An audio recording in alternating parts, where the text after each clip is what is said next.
Aku duduk diam di meja, tepat di samping cucuku yang berusia 7 tahun, di pernikahan kedua putraku.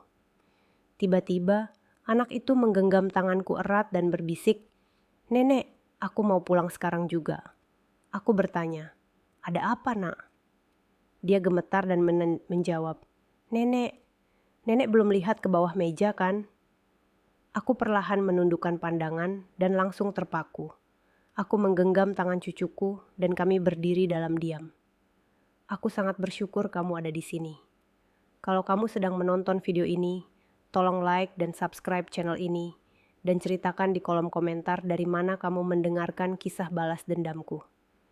Aku ingin tahu sejauh mana kisah ini telah menyebar." Saat itu, aku duduk di tengah aula pernikahan, sebuah ballroom yang berkilau disinari cahaya lilin, tepat di samping cucuku tersayang, bocah yang lebih kucintai daripada hidupku sendiri. Hari ini adalah hari pernikahan putraku, Ardi, dengan istri keduanya, Ayu. Cucuku, Raffi, sibuk mendorong mobil mainan merahnya maju mundur di atas taplak meja putih yang tanpa noda. Mata jernihnya seolah tenggelam dalam dunia kecilnya sendiri, tempat suara orang-orang dewasa di sekelilingnya seakan tidak ada. Aku memandangnya dan hatiku melunak. Dengan hati-hati, aku membetulkan dasi kupu-kupu kecil di lehernya. Sebuah gerakan selembut usapanku pada kenangan tentang ibunya, Mira, yang setiap senyum lembutnya masih kuingat sejelas kemarin. Alunan lembut musik jazz memenuhi ruangan, bercampur dengan gumaman percakapan dan denting gelas anggur.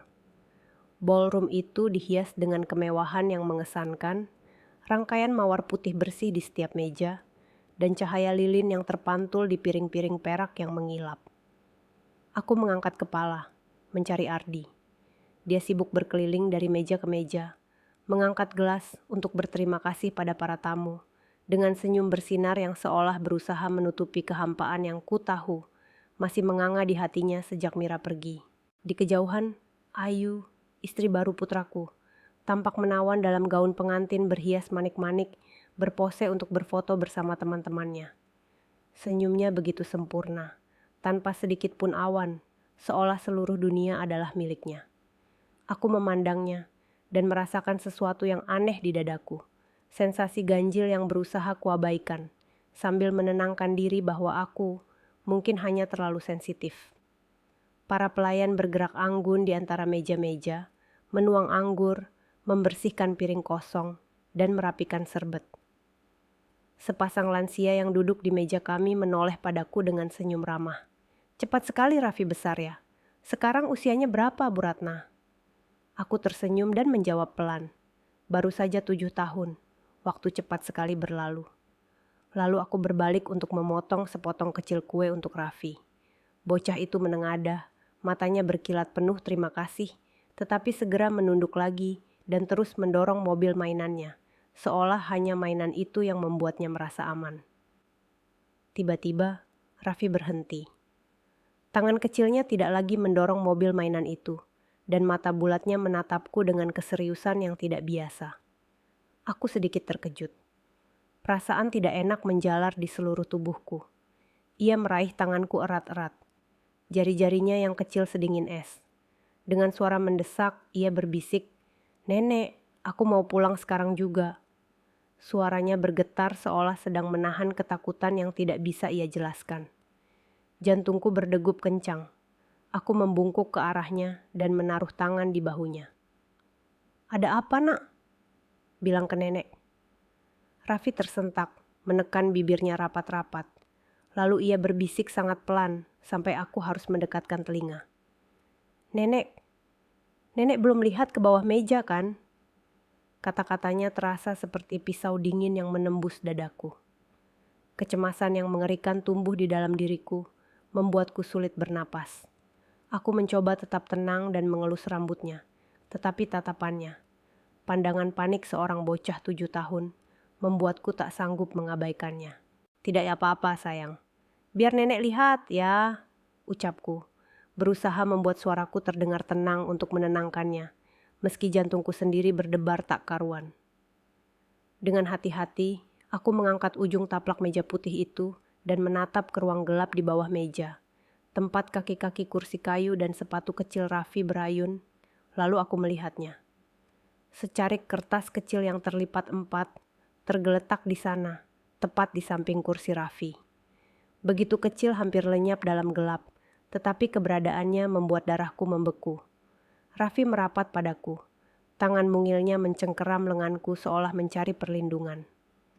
Aku bisa merasakan napasnya yang tidak beraturan. Setiap gemetar seakan berkata bahwa ada sesuatu yang sangat salah. Aku berjongkok sepenuhnya, dan dengan tangan bergetar, kuambil kertas itu. Orang-orang di sekitar kami masih tertawa dan bersulang, tetapi saat itu seluruh duniaku mengerut. Hanya menyisakan aku, Raffi, dan kertas sialan di tanganku. Aku membukanya. Cahaya redup lilin di atas meja cukup untuk membuatku membaca tulisan yang tercoret di sana. Meja 8, tambahkan udang pada porsi anak. Hanya beberapa kata, tapi rasanya seperti pukulan telak ke jantungku. Aku merasakan darahku berubah menjadi es, dan udara seolah tersangkut di dadaku. Raffi sangat alergi terhadap udang, sesuatu yang sangat diketahui seluruh keluarga kami. 1 potong udang saja cukup untuk mengancam nyawanya. Siapa yang menulis ini? Siapa yang tega melakukan ini? Tepat di hari pernikahan putraku. Aku menggenggam tangan Raffi, merasakan jari-jari mungilnya bergetar di dalam genggamanku. Aku berdiri tiba-tiba, tak peduli pada tatapan terkejut orang-orang di sekitar. Pasangan lansia di dekat kami menghentikan percakapan dan memandangku cemas. Aku memeluk Raffi sekuat tenaga, seolah takut ia akan lenyap kalau kulepaskan. Tawa dan musik tetap mengalun, tetapi bagiku, semuanya berubah menjadi keheningan berat yang mencekik. Kenangan masa lalu menyerbu kepalaku, menyeretku keluar dari aula pernikahan. Yang berkilau itu kembali ke tahun-tahun ketika keluarga kami masih utuh. Dulu, aku pikir rumah putraku akan selalu penuh tawa. Namun hidup, seperti hembusan angin tiba-tiba, memadamkan nyala kebahagiaan itu, meninggalkanku dengan luka yang tak pernah benar-benar sembuh. Aku ingat Mira, menantuku yang pertama, seperti aku mengingat cahaya matahari pagi yang masuk melalui jendela saat fajar. Senyumnya lembut dan hangat. Ia selalu membuatku merasa seperti dipeluk seorang putri kandung sendiri. Mira tidak pernah meninggikan suara, tidak pernah melakukan sesuatu yang membuatku khawatir. Ia termasuk orang yang hanya dengan memandangnya saja, hatimu menjadi tenang. Aku masih ingat sore-sore berangin di pinggiran kota yang sejuk ketika aku datang ke rumah kecil Ardi dan Mira. Tawa Raffi, yang baru belajar berjalan, menggema di halaman belakang saat ia mengejar bola karet warna-warni. Mira duduk di teras dengan keranjang sayur segar di pangkuannya, tersenyum sambil memandang putranya. "Bu Ratna, coba deh cicip sambal yang aku buat. Menurut ibu bagaimana?" katanya padaku, suaranya penuh kebanggaan saat ia meletakkan mangkuk hangat di hadapanku. Aku duduk makan sambil mengobrol hal-hal sederhana dengannya, sementara Raffi merangkak di lantai, memeluk mobil mainan tuanya. Tapi kenangan terindah sekaligus paling menyakitkan adalah malam ketika Raffi jatuh sakit parah. Demamnya sangat tinggi, tubuh kecilnya panas membara dan matanya nyaris tak bisa terbuka, tidak punya tenaga bahkan untuk menangis. Mira menggendongnya, air mata mengalir pelan di pipinya. "Bu Ratna, aku takut sekali," bisiknya, suaranya bergetar. Aku duduk di sampingnya, bergantian menaruh kain basah di kening Raffi, berusaha menenangkannya. "Jangan khawatir nak, anak ini kuat, dia akan baik-baik saja." Tapi di dalam hati, kecemasan menindihku seperti batu. Aku begadang bersama Mira sampai fajar. Ketika sinar matahari pertama menembus jendela dan demam Raffi akhirnya turun, membuatnya tertidur di pelukan ibunya. Mira menoleh padaku, matanya merah tapi tersenyum tipis. "Terima kasih, Bu. Tanpa ibu, aku tidak tahu harus bagaimana." Aku hanya menggenggam tangannya erat-erat, seolah ingin mengatakan bahwa aku akan selalu ada untuknya dan untuk Raffi. Dulu aku pikir keluarga kecil itu akan bahagia selamanya, seperti lagu yang tak pernah berakhir. Tapi suatu sore yang naas, semuanya runtuh. Telepon berdering saat aku sedang mencuci piring di dapur. Suara dingin seorang petugas polisi terdengar di seberang. "Ibu Ratna, dengan sangat menyesal kami sampaikan telah terjadi kecelakaan." Aku bahkan tak ingat bagaimana aku menyelesaikan kalimat itu. Yang kuingat hanya tanganku bergetar hebat sampai piring di tanganku jatuh ke lantai dan pecah berantakan. Mira pergi seketika, ketika sebuah truk yang hilang kendali menabrak mobilnya di jalan raya luar kota. Aku berdiri terpaku, merasa dunia runtuh di hadapanku. Pemakaman Mira dilakukan di hari hujan lebat. Hujan turun tanpa henti, seolah langit pun ikut menangisinya. Raffi, yang saat itu baru berusia 4 tahun, berada dalam gendonganku, kebingungan, memandang semua orang dengan mata polosnya. Tak mengerti apa yang terjadi. "Nek, Mama kemana?" tanyanya lirih. Aku memeluknya erat, menelan tangisku, berbisik, "Mama ada di tempat yang sangat indah sayang." Padahal di dalam hatiku remuk.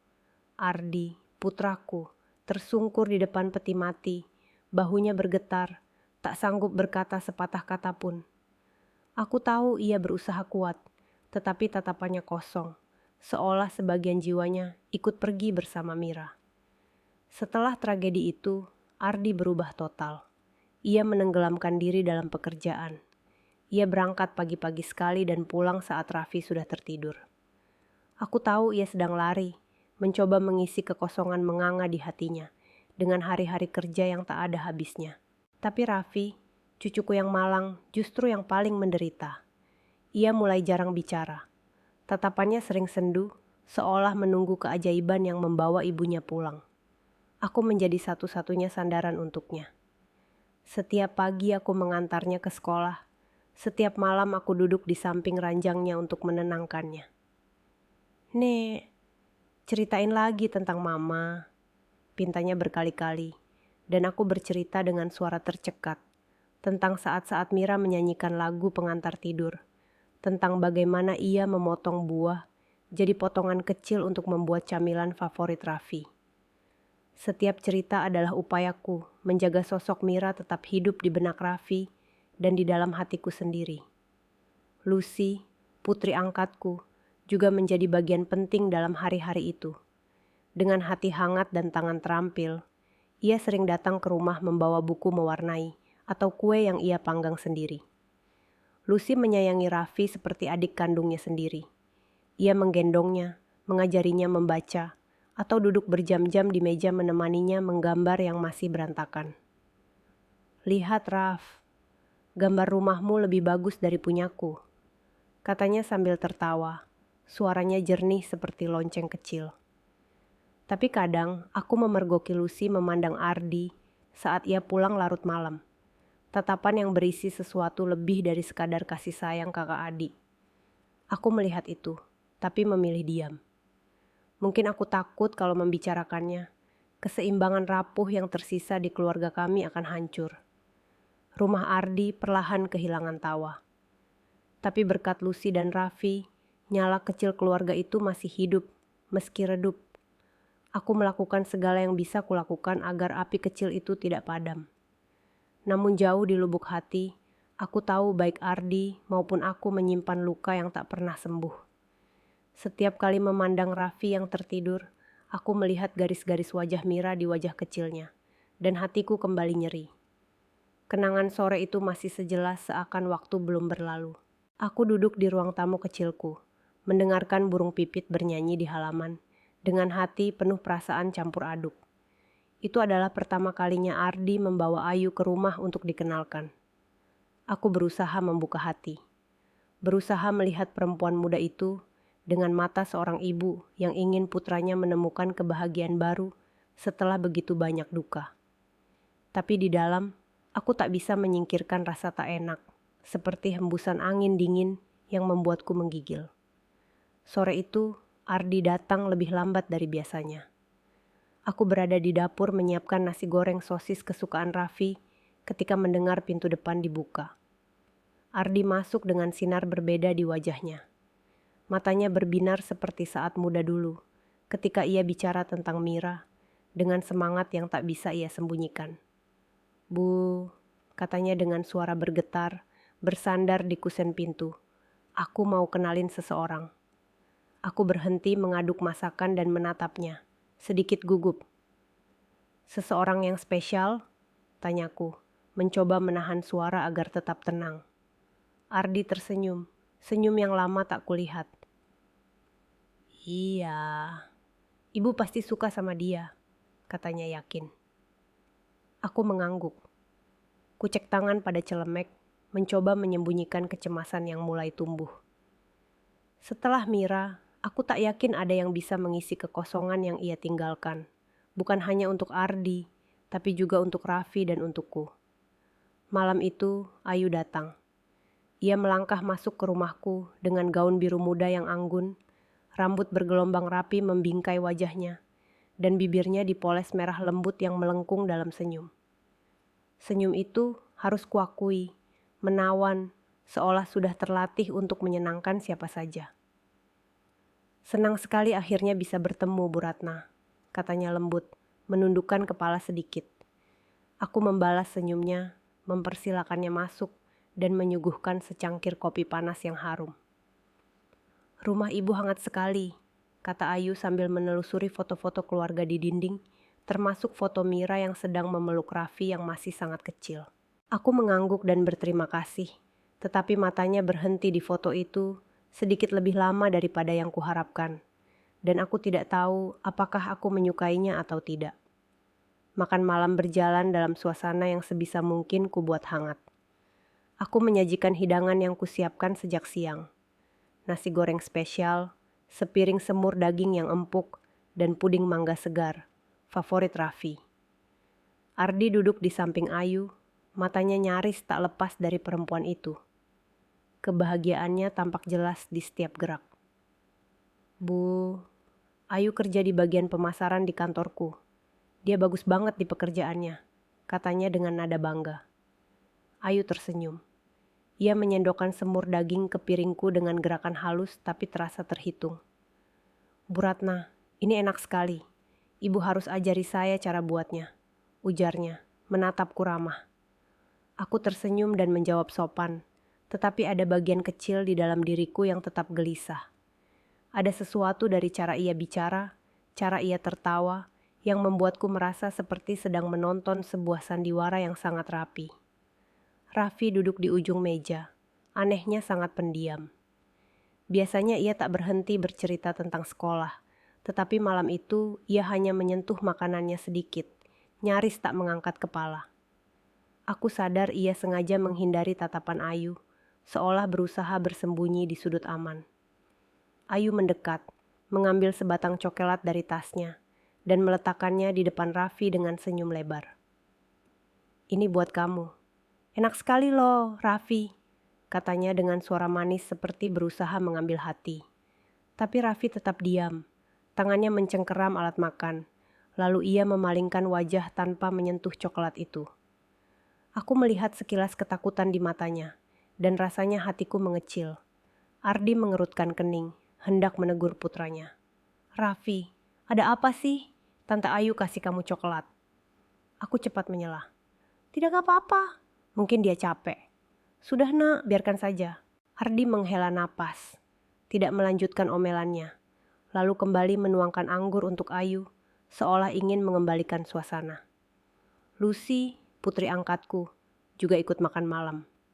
Ia duduk di seberangku, makan dalam diam, tetapi aku memperhatikan bagaimana raut wajahnya mengeras setiap kali Ayu meraih tangan Ardi di bawah meja. Lucy selalu jadi gadis yang peka, dan aku tahu ia menyayangi Ardi seperti kakak sendiri. Tapi terkadang aku bertanya dalam hati, apakah perasaannya tidak lebih dalam dari itu? Saat Ayu menggenggam tangan Ardi, tangan Lucy terhenti di atas gelas, dan jari-jarinya menegang. Ia tak berkata apa-apa. Ia hanya menunduk dan kembali melanjutkan makan. Namun diamnya terasa lebih berat dari 1000 kata. Aku ingin bertanya, ingin tahu apa yang membuatnya begitu sedih, tetapi aku tahu itu bukan waktu yang tepat. Setelah makan malam, Ayu bersikeras mencuci piring meski sudah beberapa kali kutolak. Bu Ratna, biar saya saja. Ibu istirahat, katanya penuh semangat. Dengan berat hati, aku mengalah dan memperhatikannya masuk ke dapur, menggulung lengan baju, bersenandung kecil saat mencuci. Harus kuakui, ia melakukannya dengan sangat rapi. Piring tertata, bak cuci piring berkilau. Sesaat aku berpikir, gadis ini sepertinya perhatian juga. Namun ketika aku keluar ke ruang tamu, kulihat Raffi duduk, menggambar dengan tangan kecilnya menggenggam krayon. Ayu duduk di sampingnya, memujinya. Raffi hebat ya, ini gambar apa? Boleh tante lihat? Tapi Raffi langsung melepaskan krayon dan bersandar menjauh dengan ekspresi curiga, seolah perempuan itu ancaman. Ayu menoleh sekilas ke arahku, lalu memaksa senyum, berusaha menutupi kekakuan. Anaknya pemalu sekali, katanya dengan nada manis yang sama. Namun aku melihat kilatan aneh di matanya. Ardi tampaknya tidak melihat ada yang janggal. Ia sibuk menuang anggur, menceritakan hal lucu di kantor, dan tertawa setiap kali Ayu melontarkan lelucon. Pertemuan pertama itu berakhir dengan Ardi tampak sangat puas, mengantar Ayu pulang dengan pandangan yang tak lepas dari punggungnya, seakan tak ada orang lain di dunia ini. Aku berdiri di pintu, memandangi mereka menjauh dengan perasaan aneh di dalam dada, seperti ada sesuatu yang tidak benar. Waktu berlalu dan Ayu perlahan menjadi bagian dari hidup kami. Suatu akhir pekan, di pagi hari ketika matahari yang cerah menyinari ruang tamu, aku sedang merajut syal ketika Ayu datang dengan senyum lebar. Bu Ratna, hari ini saya mau ajak Raffi ke taman. Boleh ya? Tanyanya penuh antusias. Aku melirik Raffi yang duduk di lantai bermain balok kayu, wajahnya datar. Tentu, pasti dia senang, jawabku sambil memaksa tersenyum. Meski ada ragu di dada, Ardi sedang kerja, dan aku pikir mungkin udara segar akan baik untuk Raffi. Ayu menggandeng tangan Raffi dan membawanya keluar, sementara aku menatap kepergian mereka dengan rasa berat yang sulit kujelaskan. Saat mereka pulang, Ayu masuk dengan senyum puas. Dia senang sekali loh, tak berhenti main seluncuran, bahkan minta es krim lagi, ceritanya bersemangat. Tapi saat kuperhatikan Raffi, kaosnya kotor, penuh noda tanah kering di atas kain biru yang kusetrika rapi pagi tadi. Ia diam dengan mobil mainan di tangan, tak mengucap sepatah kata pun tentang tamasya itu. Kamu senang enggak, nak? Tanyaku, membungkuk untuk mengelus rambutnya. Ia hanya mengangguk kecil dan memalingkan pandangan. Aku ingin bertanya lebih jauh, ingin tahu mengapa ia begitu diam, tapi Ayu buru-buru menyela dengan suara manisnya. Kan sudah saya bilang, Bu Ratna, dia senang sekali. Aku mengangguk, tapi dalam hati, kepingan kecil teka-teki kecurigaan mulai terbentuk. Pada kesempatan lain, saat Ardi sedang di kantor, Ayu datang tanpa kabar.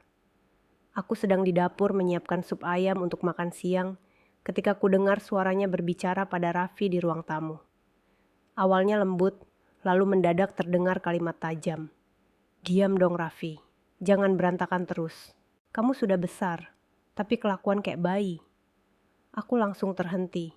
Pisau di tanganku menggantung di atas bawang, dan rasa dingin menjalari punggungku. Aku keluar dari dapur, dan seketika Ayu mengubah nada suaranya, kembali semanis gula. Raffi pinter banget deh. Lihat deh, menara baloknya tinggi sekali, katanya sambil tersenyum cerah, menunjuk balok kayu yang disusun Raffi. Raffi hanya menekan bibirnya dan menatapku seolah minta tolong. Aku mencoba tersenyum dan berkata, iya, Raffi memang hebat, tapi di dalam hati, kegelisahan itu mulai tumbuh seperti duri kecil yang makin masuk ke dalam. Aku mencoba menenangkan diri. Mungkin dia hanya belum terbiasa dengan anak-anak. Siapapun bisa canggung di awal. Ulang tahun ke-7, Raffi adalah kenangan yang tak akan kulupakan. Lucy menghabiskan pagi dengan memanggang kue coklat, favorit Raffi. Saat ia datang membawa kue dengan lilin menyala di atas meja, Raffi berteriak girang. Matanya berbinar untuk pertama kalinya setelah sekian lama. Tante Lucy, ini kue favorit aku, serunya, berlari memeluk Lucy. Gadis itu tersenyum, mengelus rambutnya, dan berkata lembut, "Tante bikin khusus buat kamu sayang, makan yang banyak ya." Aku memandangi mereka dengan hati hangat, merasa nyala kecil keluarga kami kembali berkobar. Ayu juga ada di sana, tapi ia hanya bertepuk tangan sekadarnya, berdiri di sudut dengan senyum lelah. Hadiah satu-satunya untuk Raffi hanyalah tepukan ringan di bahu dan ucapan, "Selamat ulang tahun, jagoan." Aku melihat Raffi sedikit mengerut, menghindari tatapannya, dan lagi-lagi hatiku perih. Aku ingin bicara, tetapi aku memilih diam, terus meyakinkan diri agar tidak terlalu ikut campur. Suatu hari, Ardi mengajak Ayu dan Raffi ke supermarket. Aku tinggal di rumah, tetapi ketika mereka pulang, ku dengar Ayu mengeluh kesal. Raffi menjatuhkan satu kantong permen di kasir, dan aku yang harus bayar. Anak ini ceroboh sekali. Ardi mengerutkan kening dan menoleh untuk menegur putranya. "Raffi, kamu kan sudah besar. Kamu harus hati-hati." Kulihat Raffi menunduk, tangan saling menggenggam, dan matanya mencari mataku seolah meminta perlindungan. Aku cepat mendekat dan menaruh tangan di bahunya. "Tidak apa-apa, Nak. Hanya kantong permen saja." Namun di dalam hati, aku tak bisa berhenti bertanya, mengapa Ayu begitu mudah marah pada anak? Mengapa ia tak bisa selembut Mira dulu? Suatu sore ketika aku menjemput Raffi di sekolah, gurunya menarikku ke samping dan berkata, pelan penuh kekhawatiran, "Bu Ratna, akhir-akhir ini Raffi semakin pendiam dan terlihat tertutup. Ada sesuatu yang terjadi di rumah?" Aku terpaku, tetapi berusaha mengecilkan masalah. "Mungkin dia masih beradaptasi, Bu Dewi. Jangan khawatir." Namun dalam perjalanan pulang, Raffi menarik ujung bajuku dan berkata dengan suara bergetar, "Nek, aku nggak mau pulang sama Tante Ayu." Aku berhenti dan berlutut untuk menatap mata jernihnya. Hati serasa diremas. "Kenapa bilang begitu, sayang? Tante Ayu sayang sama kamu," ku jawab. Namun begitu kata-kata itu keluar, aku tahu aku sendiri tidak yakin. Raffi menggeleng kuat, sorot matanya tegas. "Tidak, Nek, dia nggak sayang sama aku." Aku mengelus rambutnya, mencoba menenangkannya, tetapi aku tak bisa lagi menyangkal bahwa bocah itu sedang berkata jujur. Lucy, yang berada tak jauh di sana, mendengar semuanya. Ia berpaling pelan, dan aku melihat bahunya sedikit bergetar menahan helaan napas. Semua potongan kecil itu, semua tanda halus itu, sebenarnya sudah kulihat, tapi aku memilih menutup mata. Dan akhirnya tibalah hari pernikahan putraku. Sore itu, matahari sore yang keemasan menembus jendela-jendela besar, membanjiri ballroom dengan cahaya hangat, seolah ikut merayakan kebahagiaan Ardi. Aku duduk di meja nomor 8, di samping cucuku Raffi dan Lucy, putri angkatku. Raffi bermain dengan mobil merahnya, berbisik pelan, brem-brem. Aku memandangnya, dan hatiku penuh kasih sayang. Lucy, dalam gaun krem sederhana, duduk di sisi lain, sesekali membungkuk untuk membisikkan sesuatu di telinga Raffi dengan senyum selembut sinar pagi. "Makan lagi sedikit rotinya, sayang," katanya, memecahkan sepotong kecil roti untuknya. Aku tersenyum melihatnya, merasa sedikit tenang. Meski keluarga kami sudah melalui begitu banyak duka, kehadiran Lucy dan Raffi selalu menjadi api yang menghangatkan jiwaku. Ardi, putraku, mengenakan setelan biru tua yang elegan, berjalan di antara meja-meja, mengangkat gelas bersama kerabat. Wajahnya penuh kebahagiaan. Senyumnya seakan ingin menghapus tahun-tahun suram setelah kematian Mira. Aku memandangnya dengan perasaan campur aduk, bangga sekaligus sedih. Aku ingin percaya bahwa ia benar-benar telah menemukan kebahagiaan baru, bahwa Ayu, pengantin bergaun manik-manik yang berkilau, akan memberinya rumah yang baru. Namun setiap kali tatapanku bertemu dengan Ayu, yang tertawa keras di depan kamera, gelas anggur tak pernah lepas dari tangannya. Kurasakan duri kecil menusuk dadaku. Senyumnya terlalu sempurna, seperti topeng yang dipasang dengan hati-hati. Alunan lembut jas mengisi ruangan, bercampur dengan percakapan ramai para tamu. Para pelayan bergerak tenang, menyajikan hidangan pembuka. keripik renyah, saus keju yang harum, dan piring udang segar yang disusun cantik. Aku memperhatikan Raffi hanya mengambil keripik lalu mendorong piring udang menjauh dengan sangat hati-hati. Keningku berkerut dan aku bertanya pelan, "Kamu nggak suka ini sayang?" Bocah itu menggeleng, memalingkan wajah seakan menyembunyikan sesuatu. Aku ingin bertanya lebih jauh, tapi seorang kerabat dekat menyela riang. "Raffi pinter ya hari ini. Lihat, sudah besar sekali." Aku tersenyum dan menjawab, "Dia sekarang sudah jadi anak pintar." Namun di dalam hati, kekhawatiranku tidak surut. Raffi tidak pernah menolak makanan dengan cara aneh seperti itu. Dari kejauhan, kulihat tatapan Ayu mengarah ke meja kami. Senyum di bibirnya menegang sedetik, cukup untuk kulihat sebelum ia kembali menghadap tamu lain dan mengangkat gelas untuk bersulang. Aku mencoba mengabaikan rasa tidak enak itu, menuduh diriku sendiri terlalu berprasangka. Tapi lalu semuanya berubah dalam sekejap. Raffi, yang masih bermain dengan mobil mainannya, mendorongnya terlalu kuat dan mobil itu jatuh ke lantai.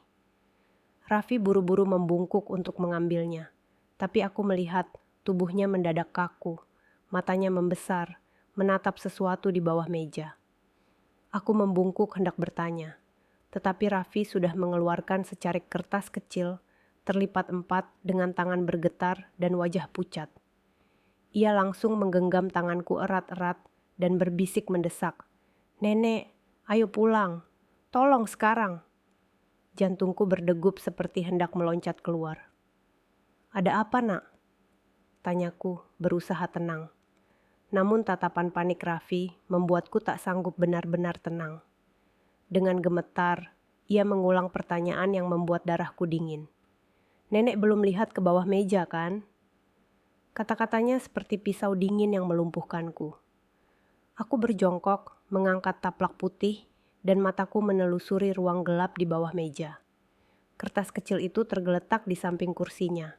Terlihat sepele tapi penuh ancaman. Aku mengambilnya dengan tangan bergetar. Dunia seakan menyempit, menyisakan hanya aku, Raffi, dan kertas itu. Aku membukanya. Cahaya lilin di meja cukup untuk membuatku membaca tulisan yang tercoret. Meja 8, tambahkan udang untuk porsi anak. Beberapa kata singkat, tapi seperti aliran listrik yang menjalar ke seluruh tubuhku. Tanpa sadar aku meremas kertas itu. Musik, tawa, semuanya seakan tenggelam ke dalam jurang yang tak bisa kutempuh. Ayu, dalam gaun pengantin yang berkilauan, terus tertawa di sudut ballroom, mengangkat gelas untuk bersulang dengan tamu, seolah tak ada yang perlu dipedulikan.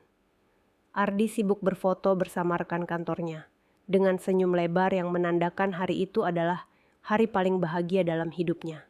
Namun bagiku, seluruh ruangan itu hanyalah sandiwara, tirai yang menutupi kenyataan mengerikan yang baru saja kutemukan.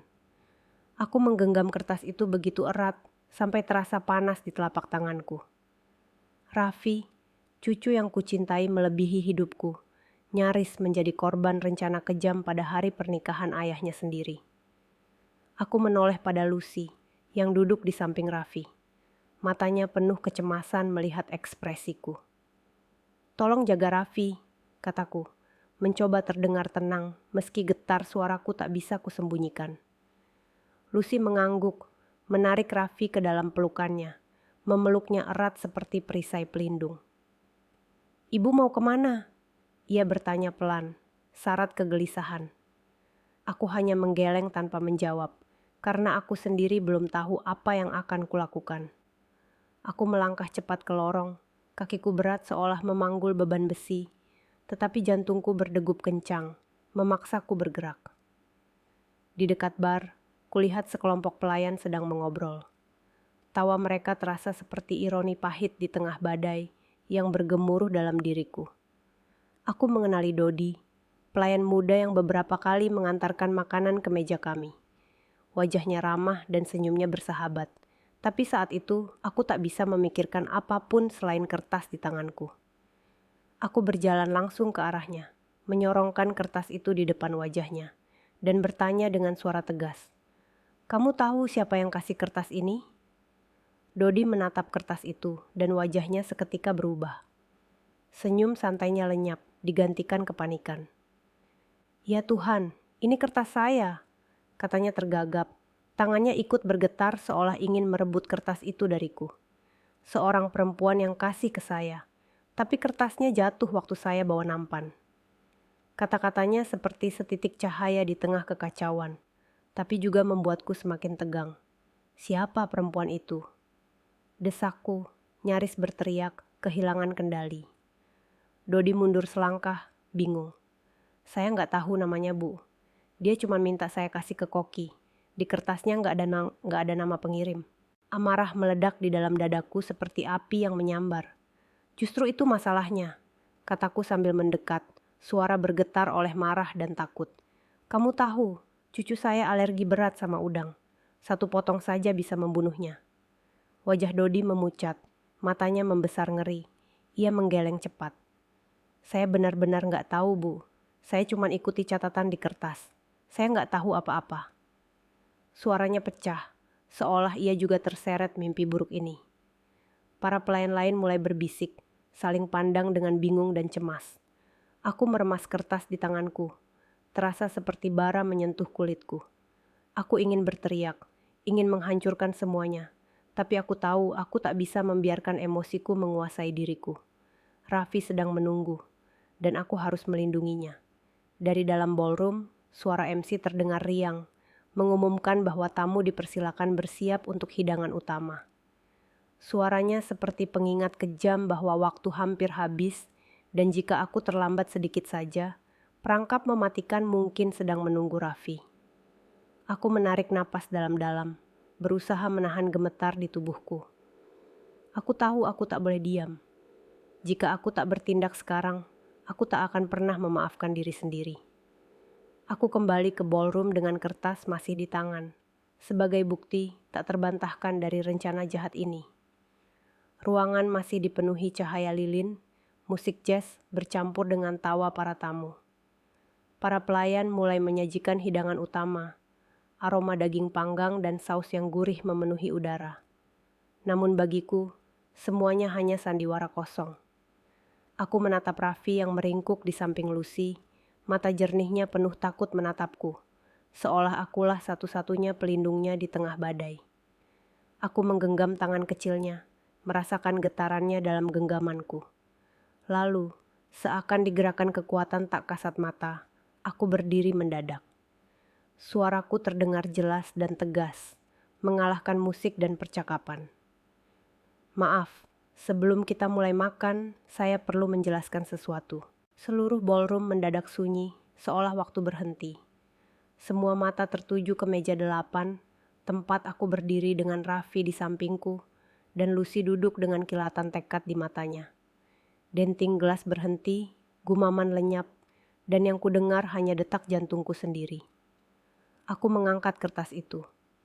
Tulisan di atasnya menjadi tuduhan yang tak bisa disangkal. Siapa yang menulis kertas ini, yang meminta agar udang ditambahkan ke makanan anak di meja 8?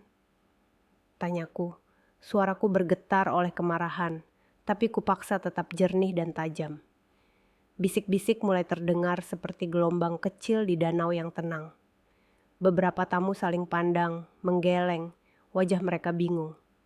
Aku merasakan tatapan Raffi yang terpaku padaku, seolah memohon agar aku melakukan sesuatu untuk melindunginya. Ardi berlari dari meja lain dengan senyum di wajahnya, yang segera memudar melihat ekspresiku. "Bu, ada apa?"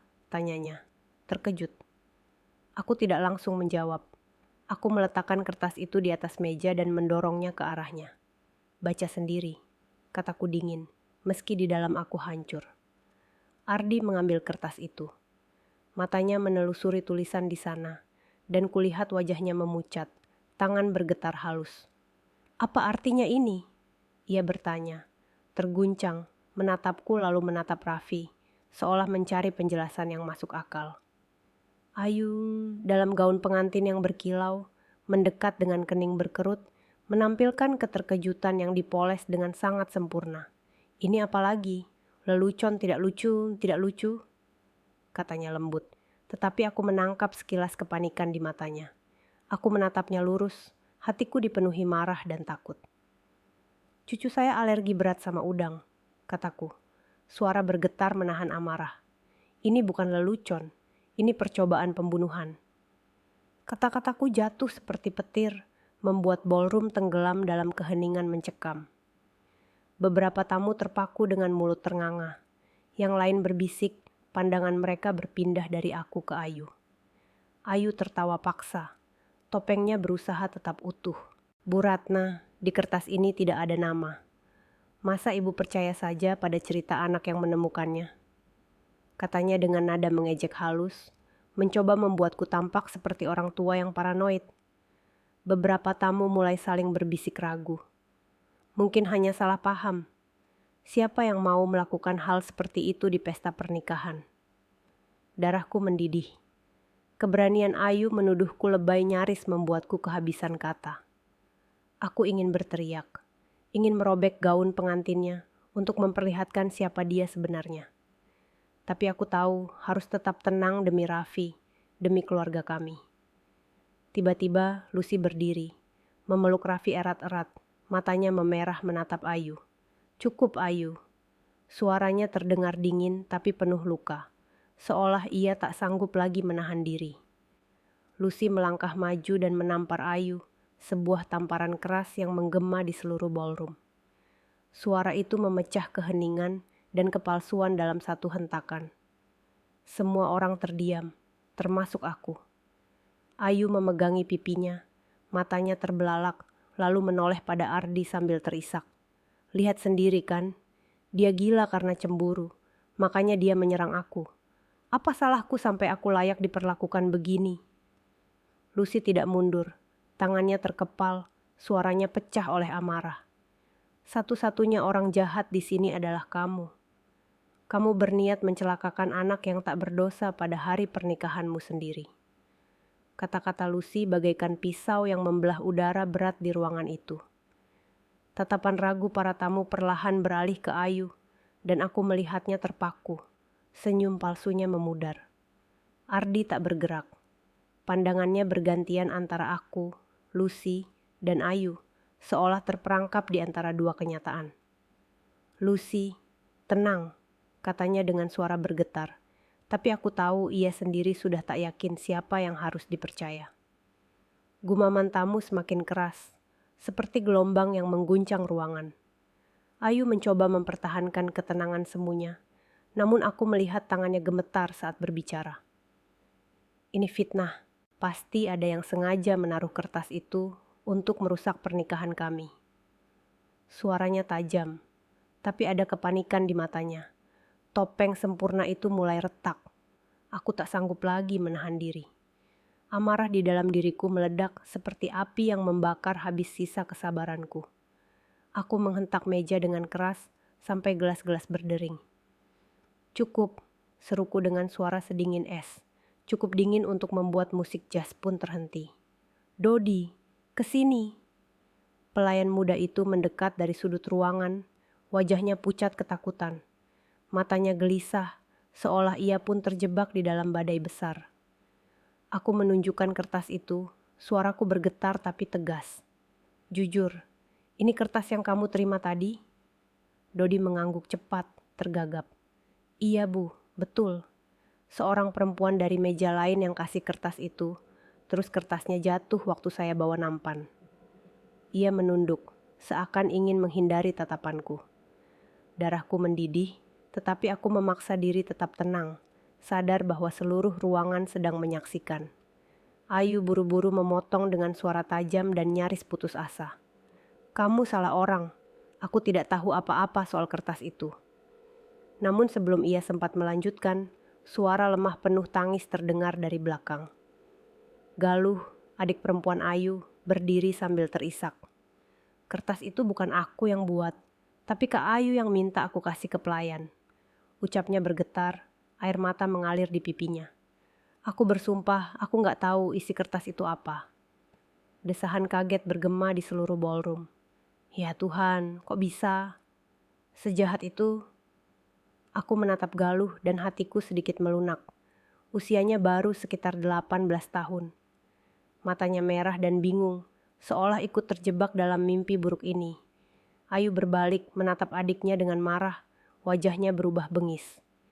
"Diam Galung, berani-beraninya kamu bikin cerita bohong untuk merusak kakakmu sendiri." Suaranya tajam, tapi bibirnya bergetar, seolah berjuang menahan kebenaran yang ingin keluar. Galuh mundur selangkah, gemetar, dan berkata di sela tangis, "Aku nggak bohong, Kak. Aku cuma melakukan apa yang kakak minta." Kata-katanya seperti pisau yang merobek sisa kepalsuan Ayu, membuat seluruh ruangan terpaku. Seorang kerabat tua menggeleng, suaranya serak. Bagaimana mungkin sampai hati tidak menyisakan belas kasihan untuk anak kecil? Di tengah kekacauan itu, Lucy melangkah maju sambil memeluk Raffi erat-erat dan berkata dengan suara sedingin baja, "Kalau kamu masih mau menyangkal, kita bisa minta rekaman CCTV ballroom ini dicek. Nanti ketahuan semuanya." Kata-katanya seperti batu yang dilempar ke danau, menimbulkan gelombang panik. Wajah Ayu memucat, bibirnya mengencang, matanya mondar-mandir mencari jalan keluar. Tapi tak ada lagi jalan keluar. Ia tidak mengatakan apa-apa, dan bagiku, diamnya adalah pengakuan paling jelas. Ardi terpaku, tangannya bergetar di bahu Raffi, memandang ngeri perempuan yang baru saja ia nikahi. Suaranya pecah seolah masih ingin percaya bahwa ini semua salah paham, tapi tatapannya yang berpindah dari kertas ke Raffi sudah mengakui kebenaran pahit itu. Seorang paman berdiri dan menggeleng, muak. Ini memalukan, tidak bisa dibiarkan. Suaranya bergetar menahan marah. Setelah tantangan Lucy soal rekaman CCTV, keheningan mematikan menyelimuti ballroom. Ayu, perempuan yang dulu coba kuterima sebagai bagian keluarga, berdiri di sana dengan wajah pucat dan bibir terkatup rapat, mencari alasan terakhir yang tak lagi ada. Ardi melangkah pelan mendekatinya, rahangnya tegang dan mata memerah. "Ayu, jawab jujur. Ini semua benar?" Tanyanya. Suaranya bergetar berharap masih ada celah untuk percaya bahwa semuanya hanya salah paham. Tapi aku tahu, jauh di dalam hatinya, ia juga sudah tahu jawabannya. Ayu mundur selangkah, memaksa senyum yang kini terlihat miring, dan berkata dengan suara patah, "Kamu nggak percaya sama aku. Ini pasti rencana mereka. Aku nggak lakukan apa-apa." Tapi kata-katanya lemah, seperti angin sekarat di tengah badai. Aku menatapnya, hati penuh marah dan kecewa. Perempuan yang kukira akan membawa kebahagiaan bagi putraku, kini berdiri di hadapanku sebagai sosok asing, ancaman yang dulu tak kulihat. Lucy meletakkan tangan di bahu Ardi. Suaranya ia tahan sekuat tenaga. Raffi hampir mati karena perempuan ini. Kata-katanya setajam pisau. Ayu menjerit putus asa. "Diam, kamu cuma orang luar yang cemburu." Tapi Lucy tidak gentar. Meski tubuhnya bergetar, ia berdiri tegak seperti tameng di depan Raffi. "Berani sekali kamu menyebutku cemburu," jawab Lucy dengan dingin. "Lihat mata anak ini, lalu bilang kalau kamu tidak berniat menyakitinya." Raffi memelukku makin erat. Tangan mungilnya menekan tanganku, seolah takut diseret ke dalam mimpi buruk itu. Para tamu mulai berdiri. Suasana pesta lenyap, digantikan ketegangan yang bisa diraba. Seorang kerabat keluarga kami, Pak Joko, menghantam meja dengan geram. "Ini aib, kita tidak bisa diam saja," katanya. Suaranya menggema. Bisik-bisik persetujuan terdengar seperti gelombang yang makin tinggi, menenggelamkan Ayu dalam tatapan benci. Ardi, terjepit antara cinta dan kenyataan, akhirnya pecah. "Raffi itu anakku. Kamu mencoba membunuh anakku di hari pernikahan kita sendiri." Kata-katanya menancap langsung ke dada Ayu, dan aku melihat perempuan itu hancur dalam tangis. Tapi aku tahu, air mata itu bukan penyesalan, melainkan ketakutan karena kedoknya terbongkar. Aku meletakkan kertas itu di atas meja dan berkata dengan suara keras, tak tergoyahkan, "Siapapun yang berniat mencelakakan cucu saya, tidak akan pernah punya hak untuk jadi bagian keluarga ini." Kalimat itu meluncur seperti vonis. Ayu mendongak, matanya menyala marah. Tapi aku juga melihat kekalahan di sana. Ia bukan hanya kalah dariku, tetapi kalah dari kebenaran. Petugas keamanan hotel mendekat dan dengan sopan namun tegas memintanya keluar. "Ibu, mohon ikut kami," ujar salah seorang dengan nada dingin. Ayu mundur, mencari dukungan, tapi tak satu pun tamu berpihak padanya. Banyak yang menggelengkan kepala, meninggalkan gelas yang masih setengah berisi, menghela napas kecewa.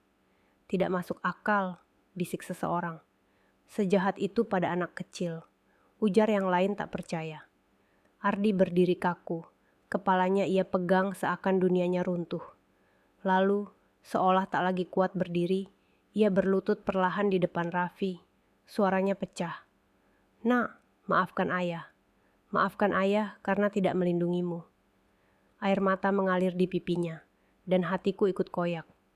Aku membantu Ardi bangkit, menggenggam bahunya dan berkata berat, namun pasti, "Syukurlah kita menghentikannya tepat waktu. Kebahagiaan palsu ini harus berakhir di sini dan sekarang." Aku menatap Ayu yang digiring keluar di tengah tatapan jijik para tamu. Dan di dalam hati, aku tahu ia tak pernah dan tak akan pernah menjadi bagian dari keluarga kami. Dalam hari-hari setelah pesta pernikahan yang berubah jadi mimpi buruk itu, keluarga kami terjebak dalam pusaran sunyi, luka yang belum kering, dan pertanyaan yang belum terjawab. Rasanya seperti baru bangun dari mimpi buruk, di mana aku hampir kehilangan Raffi, cucu yang lebih kucintai daripada hidupku sendiri. Kabar tentang pernikahan yang berantakan menyebar kemana-mana, dari jalan kecil di pinggiran kota hingga obrolan kerabat jauh. Telepon rumah nyaris tak berhenti berdering. Ada yang menyalahkan Ardi karena terlalu percaya. Ada yang bersimpati pada Raffi, anak kecil yang nyaris jadi korban rencana keji. Tapi bagiku, setiap panggilan hanya pengingat menyakitkan atas apa yang kami lalui. Ardi menjadi tertutup setelah kejadian itu. Ia bukan lagi pria bersetelan biru yang tersenyum cerah di hari pernikahan. Kini, ia lebih sering mengantar dan menjemput Raffi sekolah dalam diam, tatapannya penuh rasa bersalah dan luka. Nama Ayu, seperti kutukan, tak pernah lagi disebut di rumah. Aku memandang Ardi dengan hati sedih, tapi aku tahu ia butuh waktu untuk sembuh, untuk menemukan dirinya lagi setelah dikhianati orang yang ia cintai. Aku tidak menyalahkannya, karena aku mengerti bahwa cinta bisa membutakan orang. Tapi aku juga tahu, keluarga kami harus bangkit dari reruntuhan. Aku tetap merawat Raffi seperti sejak Mira pergi. Aku memasak makanan kesukaannya, seperti pasta keju atau puding lembut, berusaha mengembalikan rasa aman di hatinya. Tapi siapa yang benar-benar menyembuhkan jiwa Raffi? Bukan aku, melainkan Lucy, putri angkatku. Setiap pagi, ia menyiapkan bekal Raffi dengan teliti, memilih makanan tanpa udang atau apapun yang bisa membahayakannya. Ia bahkan menulis catatan kecil untuk guru Raffi, menjelaskan alerginya, lengkap dengan gambar wajah tersenyum yang ia gambar dengan krayon, yang sangat disukai Raffi. "Tante Lucy gambarnya bagus banget," seru Raffi setiap membuka kotak bekal, dan aku melihat matanya kembali berbinar, seakan sebagian kepolosannya kembali. Setiap sore, Lucy mengajak Raffi ke taman dekat rumah. Sering diam-diam aku mengamati dari jauh, melihat bagaimana ia mengajari Raffi menerbangkan layang-layang, menunjukkannya cara memegang tali agar layang-layang bisa terbang tinggi. Suatu kali Raffi terjatuh dari perosotan, dan Lucy berlari secepat kilat, mengangkatnya, membersihkan debu di bajunya, berbisik, "Tidak apa-apa sayang, tante di sini." Tawa jernih Raffi kembali terdengar, suara yang dulu kupikir sudah hilang, kini menjadi obat penenang hatiku. Aku memandangi Lucy dengan rasa syukur tak terhingga, karena ia bukan hanya kakak bagi Raffi, tetapi juga seperti ibu kedua yang mengisi kekosongan yang ditinggalkan Mira. Suatu malam saat Raffi demam tinggi, kulihat Lucy semalaman duduk di sisi ranjangnya. Ia duduk di kursi kecil, mengganti kain basah di kening Raffi, sambil bercerita pelan tentang seekor burung pipit pemberani yang terbang menembus badai. Aku berdiri diam di ambang pintu, memperhatikan. Ardi juga menatap ke arah mereka lama sekali. Pandangannya rumit, penuh syukur sekaligus penyesalan, seolah baru menyadari sesuatu yang selama ini ia abaikan. Aku tidak berkata apa-apa. Aku mundur pelan, memberi mereka ruang. Namun dalam hati, untuk pertama kalinya aku berani berharap bahwa mungkin ada cahaya di ujung lorong gelap keluarga kami. Pada suatu malam, di salah satu makan malam langka, ketika kami bertiga duduk bersama di meja, dengan pasta hangat yang kusajikan, Raffi tiba-tiba mengangkat wajahnya, menatap Lucy. "Aku mau Tante Lucy jadi mamaku," katanya pelan tapi jelas, seolah sudah lama memikirkan hal itu. Meja mendadak sunyi. Lucy memerah, menundukkan kepala, menggenggam sendok erat-erat. Ardi terpaku, matanya berkaca-kaca, seolah ucapan Raffi menyentuh bagian terdalam dalam dirinya. Aku tersenyum. Kutepuk bahu Ardi dan berkata lembut, "Kebahagiaan yang sesungguhnya, Nak, bukan datang dari gaun pengantin yang berkilau, tetapi dari hati tulus yang benar-benar bisa mencintai." Ardi menatapku, lalu menatap Lucy, dan di matanya kulihat seberkas harapan kecil menyala. Waktu berjalan dan Ayu menghilang sepenuhnya dari kehidupan kami, seperti angin beracun yang sudah lewat. Raffi kembali menjadi anak ceria, selalu menempel pada Lucy dengan mobil merahnya dan gambar kecil yang dibuat Lucy untuknya. Aku melihatnya berlari di halaman, bermain, dan meski hatiku lega, ada bagian yang masih perih mengingat semua yang harus ia lalui. Suatu hari, Ardi menggenggam tangan Lucy.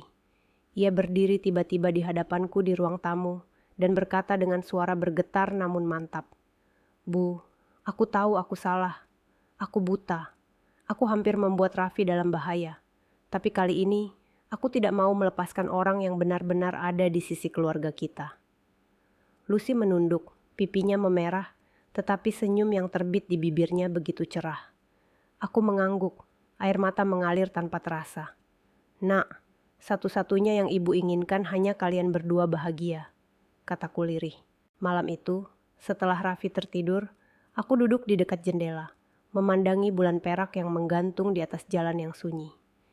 Cahaya lembutnya seperti pengingat bahwa meski keluarga kami pernah melewati hari-hari yang sangat gelap, cahaya selalu menemukan jalan untuk menyelinap masuk. Aku berbisik pada diri sendiri. Keluarga tidak selalu terbentuk dari darah. Kadang keluarga dipilih dengan cinta dan keberanian. Setelah pesta pernikahan kelam itu, babak baru yang penuh cahaya benar-benar dimulai bagi keluarga kami. Aku memandang halaman belakang, melihat layang-layang yang kemarin diterbangkan Lucy dan Raffi masih tergantung di sana. Dan aku tahu, meski luka lama tak akan hilang sepenuhnya, kami akan terus melangkah bersama, dengan cinta dan kekuatan sebagai penopang. Setelah melalui semua ini, aku paham satu hal penting. Dalam hidup, ada kehilangan yang tak tergantikan, pengkhianatan yang memecah hati, tetapi cinta yang tulus selalu menjadi cahaya yang menuntun jalan. Keluarga tidak hanya dibangun dari ikatan darah, tetapi juga dari pilihan, dari keberanian untuk saling melindungi dari kegelapan dan bahaya. Yang membawa kebahagiaan abadi bukanlah penampilan yang palsu, melainkan pengorbanan dan kasih sayang yang benar-benar tulus. Aku ingin semua orang yang mendengarkan ini mengingat untuk peka dan mau mendengarkan. Kadang, satu gerakan kecil penuh perhatian bisa menyelamatkan sebuah nyawa. Dan kebaikan hati adalah yang menuntun kita keluar dari malam-malam yang terasa tak berujung. Kisah yang baru saja kamu dengar sudah diubah nama dan tempatnya untuk melindungi identitas orang-orang yang terlibat. Kami tidak menceritakan ini untuk menghakimi, tetapi dengan harapan ada seseorang yang akan berhenti sejenak untuk merenung. Berapa banyak ibu yang diam-diam menderita di rumahnya sendiri. Aku benar-benar penasaran. Jika kamu berada di posisiku, apa yang akan kamu lakukan? Apakah kamu akan memilih diam demi menjaga kedamaian, atau berani berdiri melawan demi merebut kembali suaramu sendiri? Aku ingin tahu pendapatmu, karena setiap kisah bisa menjadi lilin kecil yang menerangi jalan orang lain. Tuhan selalu memberkati kita, dan aku yakin keberanian akan membawa kita ke hari-hari yang lebih baik. Sementara itu, di layar akhir, akan kutinggalkan 2 kisah favorit dari channel ini. Aku yakin kamu akan terkejut.